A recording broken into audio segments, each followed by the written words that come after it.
Hi, I'm Dani Garavelli. I'm a freelance journalist and feature writer, and we're standing here on the low green in Ayr at the seaside. So broadly, my essay's about my Scots-Italian heritage and the kind of complicated identity, that sort of belonging and not belonging of first-generation immigrants. And more specifically, it's about the death of my dad when I was about 10 and his loss and grief and the effect that had on my relationship with the country and my relatives. It's sort of structured around a series of visits I made to his hometown of Lucca between the ages of 7 and 49.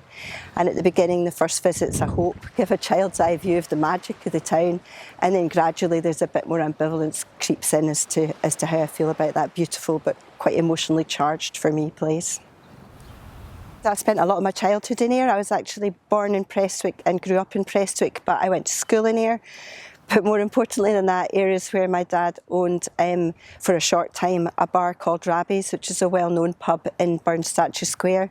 And that always fascinated me quite a lot because you think about Italians owning fish and chip shops or Italian restaurants, but this is a really Scottish bar with Burns poems on the wall, and also he used to make these beautiful replica ships, and one of them, is a model of one of them, was always kept in a display cabinet in the bar. But it's also the town where I went as a very young child to Saturday morning Italian classes to try and learn the language. Those lessons were provided by the Italian consulate, and that was a real privilege. But most of the children who went there both their parents were Italian and they were bilingual, and I wasn't. So there was always a little bit of dislocation attached to that as well. I think the Anne Brown Prize is hugely important for writers in Scotland. I mean, there are just vanishingly few platforms for non-fiction and for essay writing. I think that there are many writers who are not fulfilling their potential or maybe giving up because they can't see any prospect of being published here. Speaking personally for me, I had actually written a version of this essay before just for my own benefit and as a sort of writing exercise, and then I just set it aside because I couldn't think of anywhere I could put it forward to. And then I heard about the Anne Brown Essay Prize and I thought, well, I'll just give it a go. I can honestly say that winning it is one of the best experiences of my life because it was a kind of validation that I could write something else, and it gave me confidence to move on and maybe experiment a bit more in the future.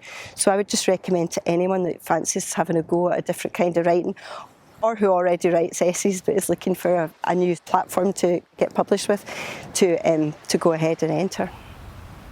The more I heard about Anne, the more I really wish I'd actually met her. You know, I mean, I knew her by reputation, obviously. I knew of her great journalistic work. I knew that she'd covered the Orkney child abuse scandal. I knew that she'd played this key role in the Wigtown Book Festival. But I think after I won, I lost count of the number of presenters and producers that got in touch with me to say that she'd helped them out early in their careers. You know, there was one that said, I was 15 when I met Anne and she took me under her wing, and I don't think I would be doing what I'm doing today if I hadn't been for Anne. And there's something just so amazing to think that she is continuing to support people in their writing after her death. It just seems to me like an astonishing legacy.